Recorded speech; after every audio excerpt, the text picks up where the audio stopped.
The event description for them includes the heavy barbell, 345 pounds. More of the same. So we just saw the 16 to 17-year-olds take it on, and now the 35 to 39-year-old men will do the legless rope climb, followed by the 5 deadlifts at 345 pounds. You know, a lot of these guys, they're rookies to the Masters, but not rookies to the games or to competition. Now we're going to show you these lane assignments, and you're going to look at some of these names and go, oh my, this is a lot of name. And you can see it on your screen right there with Hobart. Kyle Kasper-Bauer is a former elite level podium athlete. Nick Block was at the 2019 CrossFit Games. Adrian Conway, if you've ever been to a level 1 seminar, you may have had him as your instructor. 35 to 39 is stacked. The one name you do not see is Dan Bailey. He has withdrawn because of COVID-19 protocols. It's been very much talked about over the last couple of days. Unfortunately for Dan, we will not get to see Dan Bailey compete this weekend, and we will be down to just the 18 athletes in this field. He will be missed, but these other athletes out there, you know, with prior games experience, they, you know, coming to the Masters, you don't really know what to expect, you know, and so I'm excited for them to get a chance to see just how aggressive the competition is. Kyle Kasper is his 3rd year at the Masters. He has the experience knowing what it feels like to be on this floor, so I'm really anxious to see them as we get more of these games athletes into the division, just how it elevates the whole competition. Not only does he have experience, but he's been a master thrice. He's won twice. Kyle Kasper-Bauer right in the front of your screen there just touched on his first legless rope climb, and now to these deadlifts, and these guys are just going to rip through 345 pounds. Number 2, advancing that barbell. 20-ish seconds for these athletes to knock out that first round. It'll be interesting to see, how does that split maintain as we go? Are we looking at 20-ish second rounds as these athletes continue to move? Dustin McWilliams right now is your leader. Man, he is cruising. Grand Forks, North Dakota, from CrossFit Soulfire. He was slated to make an appearance at the games last year in 2020. Lane 2, James Howell as well, near the front of the pack. Number 12, Dustin McWilliams. McWilliams holding on to that lead with Howell right behind him. Of course, don't count out. So a little bit slower on round 2. But still speedy up that rope, and you know, I think you'll see that speed change in the transition so that he can keep the speed up on the rope and not go to the kip. Leader on the right by 1/2 rep. He's crushing that barbell. Just the down half. Now, Sulan and McWilliams, who are 1, 2, and 3. And the win. McWilliams and Howell at the front. 3rd place is Dusty Sulan. McWilliams first to strike on this next round. It was just a quick shakeout. Now passed by Jan Hanek Sulan now getting into 2nd place. from the Czech Republic. McWilliams, though, continues to be the leader. He is the only man lifting here on round 4. You're 1 and 2, duking it out for that first place position. Matt Fraser somewhere's going to shake his fist at us, but Tanya, he's 5'7", so his range of motion is shorter. He's just using that speed on the way down, and is able to, you know, there's a standard of not bouncing. You can't go faster than what gravity's going to take it down, but there is a way to use that descent to your advantage. And in competition, it's important to keep your arms straight, be able to do that. You cannot bend your elbows. He wasn't, so he's just at that line where he's using it to the full advantage. That's what I was just going to say. How do you strategize? You can't use the bounce and drop the bar, so to speak, but how do you take most advantage of gravity? Yeah, you take that speed, but you also have to know, keep your hamstrings engaged and know when that contact's made, when you're pulling to stand right back up. 2-rep lead here for McWilliams. This could come down to a foot race depending on how well Howell can get off the bar, and he's got too much ground to make up. McWilliams puts a finger in the sky. That's an event win. So Dustin McWilliams victorious. Sulan is able to finish as well. Howell came in 2nd. Adrian Conway sprinting across.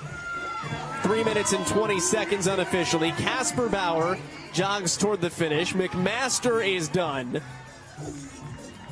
This may be the closest range of finishes I think we've seen across the age groups from, you know, 1st to 15th. Yeah, there was a lot there coming right in, but this is the division as close to the individual men. And so this is where you do see the speed. You see a difference in the way that they can sprint and attack these events. That's also why you're seeing the loading that you see and the differences as opposed to the higher age divisions. Just saw Nick Block finish. Of course, talk about the elite level division. Nick Block was there in 2019. 2 minutes remaining as we have a handful of athletes. Couple athletes still working, and the rope climbs look like they have potentially gotten the best of Brandon Nolan. He is doing his darndest. We're at the 4.5 minute mark. He's holding strong. Those forearms, though, gotta be burning. That's a look at Tomas Vaino. Gomez as well. Bolo Gomez. Just trying to... What goes through your mind here? Like, when you know your forearms are shot, like, how do you recruit them to say, like, all right, we're here, let's do this? You know, it really is. It's the test of knowing, like, you only know when you jump up there, did I wait long enough? Really, I mean, if he's watching the clock and you kind of know what level of fatigue you're in, but if it's not something you've timed out in practice, it really is a hard gauge, especially when you have another, with another grip movement. Other movements are easier to kind of time out, but legless is very difficult. Brandon Nolan gave it a go, had to stop. That voice in your head when you, did I wait long enough? And then you go, oh, no, I didn't. Shoot. The clock restarts, and I think that's the most devastating part. Oh, it is, and the fatigue of even just the attempt then, and you're like, set myself back even more. But, these guys are competitors. You don't want to stand there either.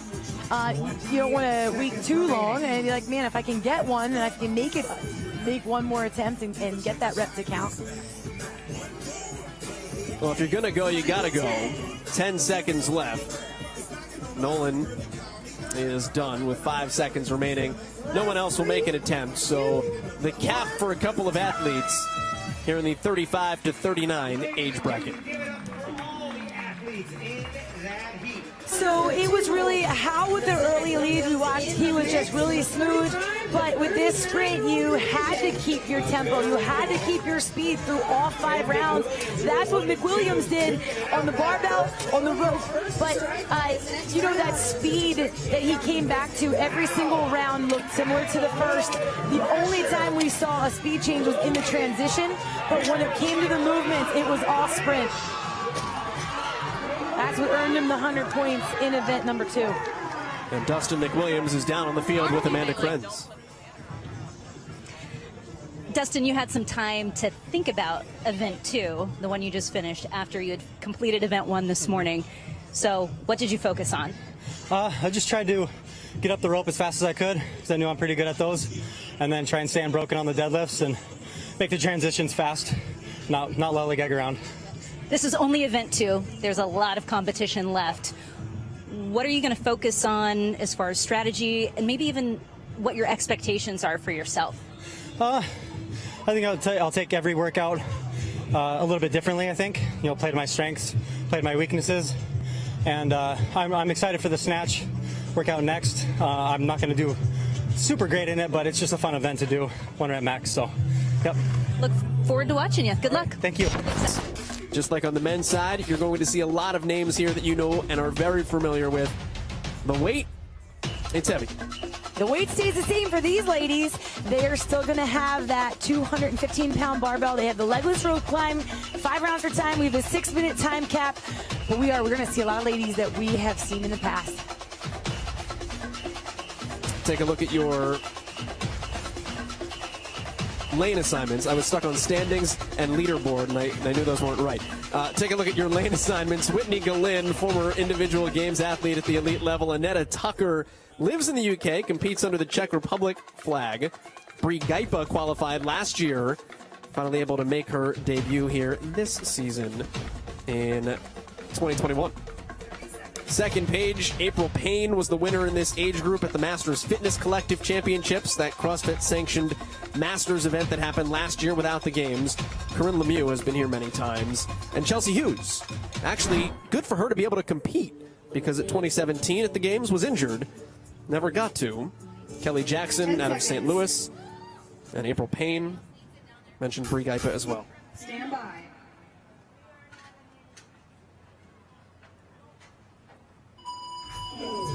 There we go, ladies and gentlemen. Our Starts with a legless rope climb. 39, wasted no time climbing up that Zeus ring. It's the youngest for our master division, and we only have 3 returning athletes in this division. The rest are young bucks making their way in here.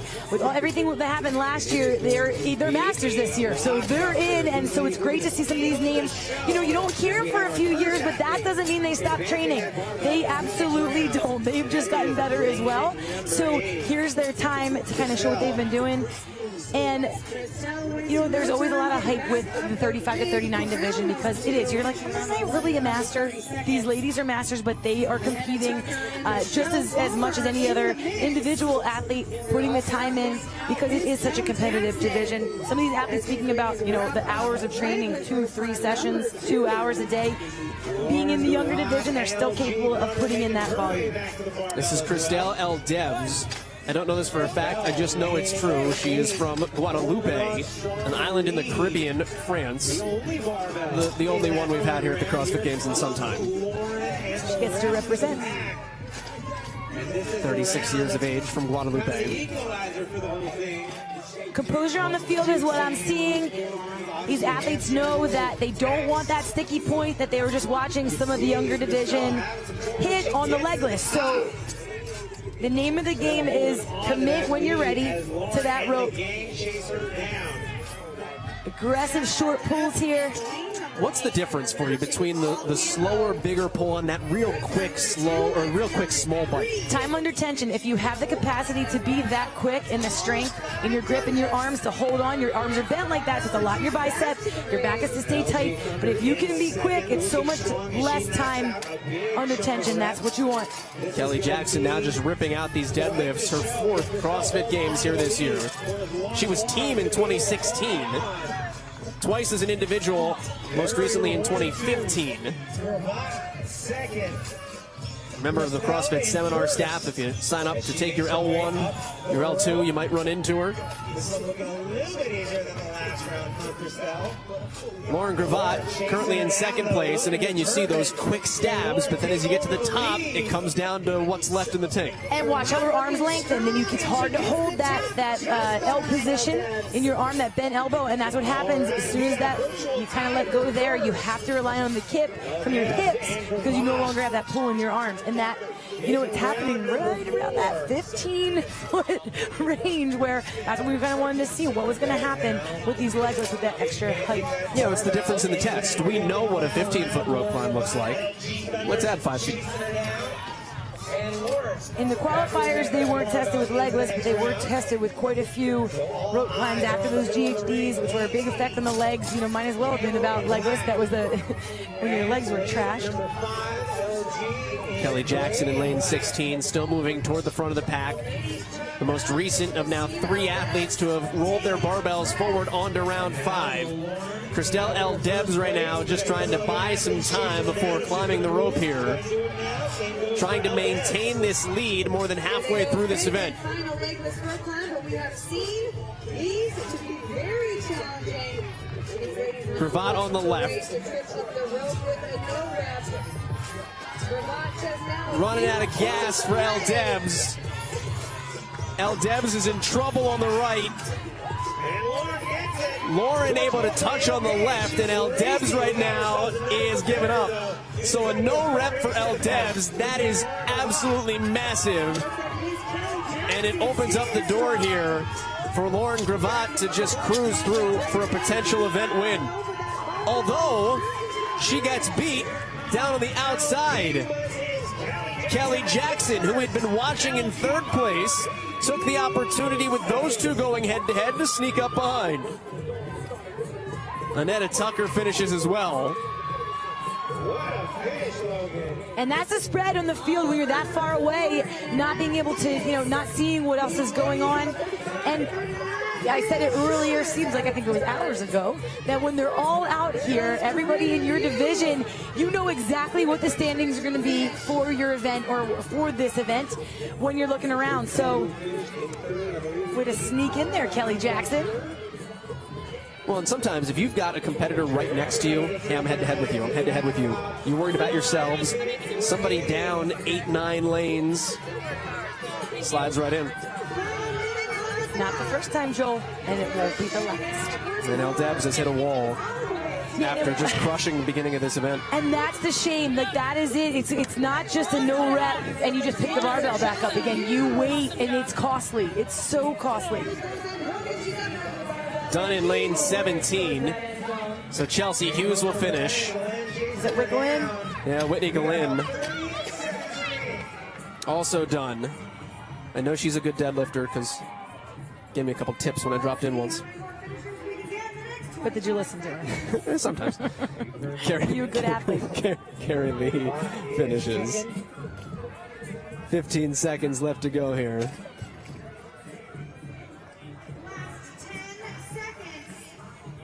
The legless rope climb, and specifically the 20-foot legless rope climb. That's been the separator. This is a 20-foot legless rope climb event. That's what it is, what it boils down to. The deadlifts are a foil. Kelley Jackson found a way to conquer them both.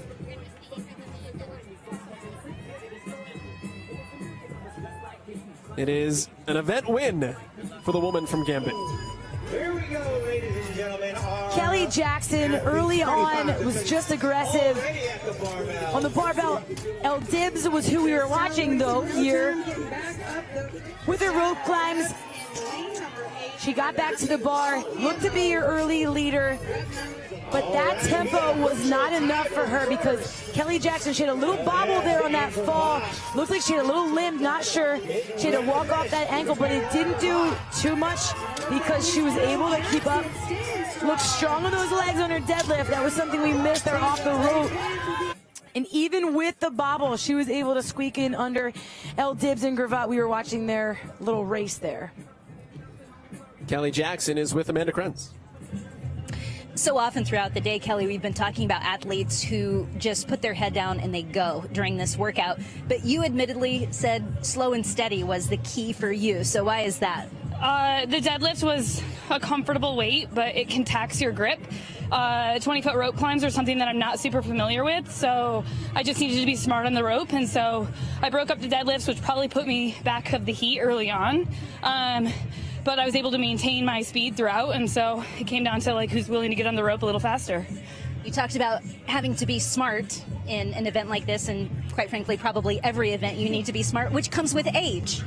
Yeah, I think I've competed at the games before as an individual, and every year I go into it and I'm like, I'm so fit and ready, and then 3, 2, 1, go starts, and I play other people's games. And I think in my 35 to 39 age group, as I've mastered up, I've gotten smarter, wiser, and I know my limits. So I know that like I can't go hot out of the gate, and I trust that, and it took a couple of years. We look forward to watching you this week. Thank you.